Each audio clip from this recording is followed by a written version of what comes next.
என் உயிர் தோழர்களே, உங்கள் அனைவருக்கும் வணக்கம். இந்த பிளாக் ஸ்டார் சேனல் வழியாக உங்களை சந்திப்பதில் மகிழ்ச்சி அடைகிறேன். நேற்று சொன்னது போல தான், முடிஞ்சா பாருங்க, எல்லாம் தள்ளி விட்டுருங்க, தயவுசெய்து தப்பா எடுத்துக்காதீங்க. ஓகேங்களா? சரி, இப்போ நம்ம திரௌபதி கோயில் தான், தப்பா எடுத்துக்காதீங்க, திரும்ப அதே பேசுறேன்னு சொல்லிட்டு. திரௌபதி கோவில் குறிப்பா முதலியார்கள் சமுதாய மக்கள் தான் அந்த கோவில் கட்டி கூட அது யாராவது கட்டினா நம்ம சரியா தெரியல.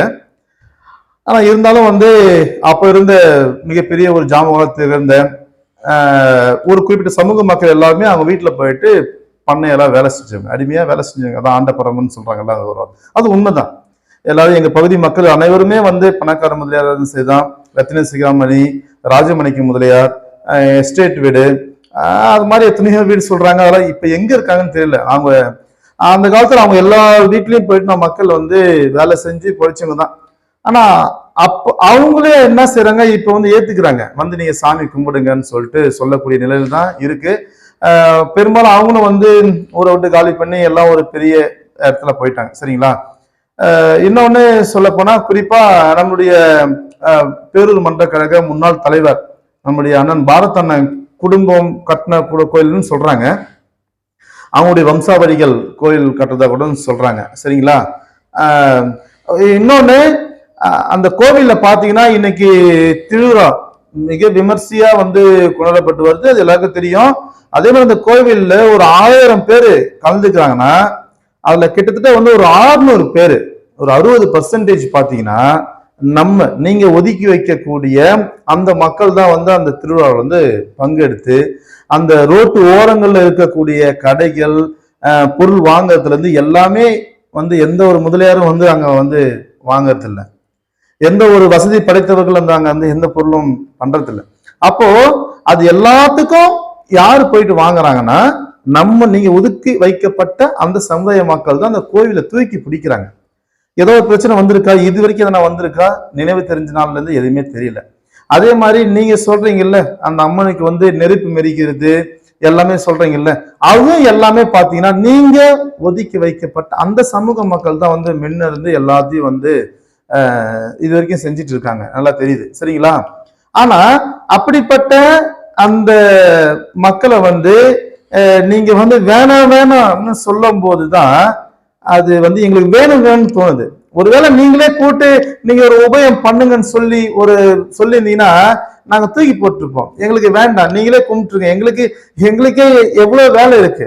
நாங்க பிள்ளைங்க குட்டிகளை படிக்க வைக்கணும், இன்னும் நாங்க எங்களை சரி செய்யறதுக்கே எவ்வளவு வேலை இருக்கு. அதை விட்டுட்டு நாங்க எதுக்கு இப்ப அந்த கோயிலுக்கு போயிட்டு ஒரு 10 லட்சம் செலவு பண்ணணும்னு சொல்லிட்டு தூக்கி எரிஞ்சிட்டு இருக்கோம்.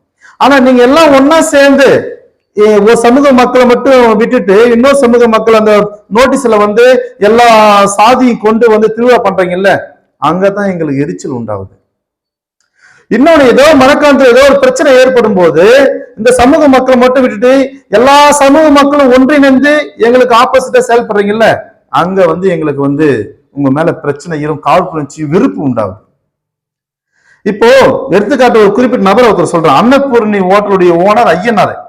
அவர் என்ன ஊர்னே தெரியல, ஏதோ பஞ்சம் முறைக்க பார்த்து இந்த டீ கிளாஸ கழுவி வந்தவர் இன்னைக்கு மரக்காணத்துல நான் தான் ஒரு வன்னியர் சங்க தலைவர் மாதிரி நடந்துக்கிறாரு. அவரை யாரு? அவர் முதல்ல யார் மக்கள், என்னுடைய சமூக மக்கள் இங்கே பிறந்து வளர்ந்து ஆண்டாண்டு காலமாக அடிமையா இருந்து இன்னைக்குதான் ஒரு சட்டம்லாம் போட்டு ஏதோ நாங்க படிச்சு முன்னுக்கு வந்தா மறுபடியும் எங்களை ஒதுக்கி வைக்கிறீங்கல்ல, அதுதான் ஏத்துக்க முடியாத ஒரு காழ்ப்புணர்ச்சி, வெறுப்பு உண்டா. திரும்ப திரும்ப அந்த வார்த்தை யூஸ் பண்றதுக்கு காரணமே அதுதான், வேற எதுவுமே எங்களுக்கு கிடையாது. இப்ப நீங்களே சாமி கும்பிட சொன்னா கூட நிச்சயமா நாங்க வரப்போறது இல்ல. உண்மையே சொல்ல போனா அதுதான்.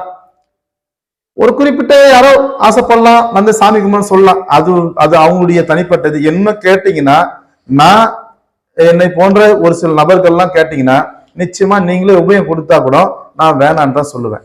ஏன்னா இது ஏன் திரும்ப திரும்ப பதிவு பண்றேன்னா, இன்னைக்கு வட தமிழகத்துல மிகப்பெரிய ஒரு பிரச்சனையான ஒரு கோவில் திரௌபதி கோயில். நம்ம மரக்காணம் மட்டும் கிடையாது, தமிழ்நாட்டில் இருக்கிற அனைத்து திரௌபதி கோயில் அந்த பிரச்சனை ஓடிட்டு இருக்கு. பெரும்பான்மையான மக்கள் கொண்ட சமூகத்துல வாழக்கூடிய எங்களே நீங்க ஒதுக்கினீங்கன்னா குக்கிராமத்தை என்ன பண்ணுவீங்க? அதுக்காக தான் நாங்க போராடுறோம். எங்களை நீங்க இப்போ நீங்களே எங்களை கூட்டு கொடுக்குறீங்க, கவர்மெண்ட் கொடுக்குது. கவர்மெண்ட் கோவில் இப்ப நாங்க மனசு வச்சாதான் அது திருவிழா பண்ண முடியும், நடக்கும். நான் இதை வந்து வேற மாதிரி சொல்லல. நிச்சயமா திருவிழா பண்ணணும், எல்லாம் ஒற்றுமையா இருக்கணும் சொல்லிட்டு அந்த கான்செப்ட் தான் நான் திரும்ப திரும்ப பேசிருக்கேன்.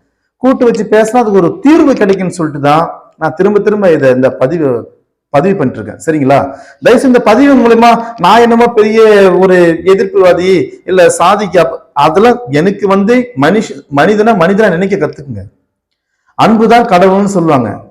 நீ இப்ப எனக்கு வந்து நான் எங்கேயோ இடத்துல வேலை செய்யறேன்னா எனக்கு சாப்பாடு போடுறாங்கன்னா அவதான் எனக்கு தெய்வம். அவங்களுக்கு ஏதோ கடவுள் கும்பலா அது பண்ணலாம், எனக்கு அதெல்லாம் கிடையாது. எனக்கு யார் பசியில சாப்பாடு கொடுக்குறாங்க, எனக்கு யார் ஏதோ மாசம் சம்பளம் தராங்க, அவங்க தான் எனக்கு கடவுள். சரிங்களா? அதுதான் நம்ம யார் மீது நம்ம நேசிக்கிறோமோ, நமக்கு கரெக்டான டைம்ல யார் உதவி செய்யறாங்களோ அவங்க தான் கடவுள் என்பதை சொல்லிக்கொண்டு இதுக்கு ஒரு நிரந்தர தீர்வு காணும் என்பதை இந்த பிளாக் ஸ்டார் சேனல் வழியாக தெரிவித்துக் கொள்கிறோம். நன்றி, வணக்கம்.